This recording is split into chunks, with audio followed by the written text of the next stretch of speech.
వైద్య ఆరోగ్య శాఖ ఉన్నతాధికారులతో మంత్రి దామోదర రాజనరసింహ సమీక్ష నిర్వహించారు. వైద్య ఆరోగ్య శాఖలో మెడికల్, పారామెడికల్ పోస్టుల భర్తీకి అవసరమైన చర్యలు చేపట్టాలని మంత్రి రాజనరసింహ సూచించారు. 6,200 పోస్టుల భర్తీకి వీలైనంత త్వరలో నోటిఫికేషన్ విడుదల చేసేందుకు అనువైన విధి విధానాలను అనుసరించాలని కోరారు.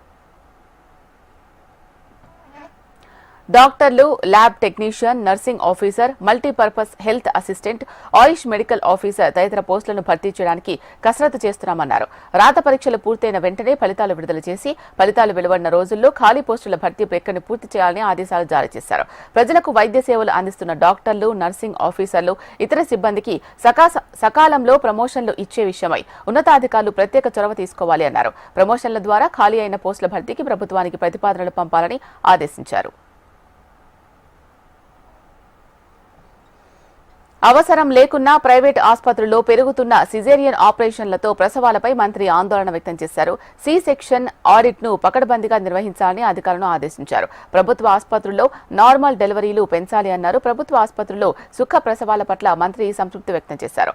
ఆసుపత్రులకు వచ్చే గర్భిణీలకు, వారి కుటుంబ సభ్యులకు నార్మల్ డెలివరీలు, సిజేరియన్ డెలివరీలకు గల తేడా, ప్రయోజనాలు, అనారోగ్య సమస్యలపై అవగాహన కల్పించేందుకు అధికారులు చర్యలు తీసుకోవాలి అన్నారు.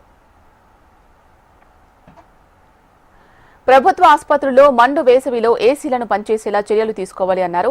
కాన్పుల కోసం వచ్చే మహిళలకు మంచి గాలి, చల్లటి వాతావరణ కల్పనకు అవసరమైన చర్యలు తీసుకోవాలి అన్నారు. హాస్పిటల్లో ఫ్యాన్లు, అవసరమైన చోట కూలర్లు ఏర్పాటు చేసే విధంగా చర్యలు తీసుకోవాలని అధికారులను ఆదేశించారు.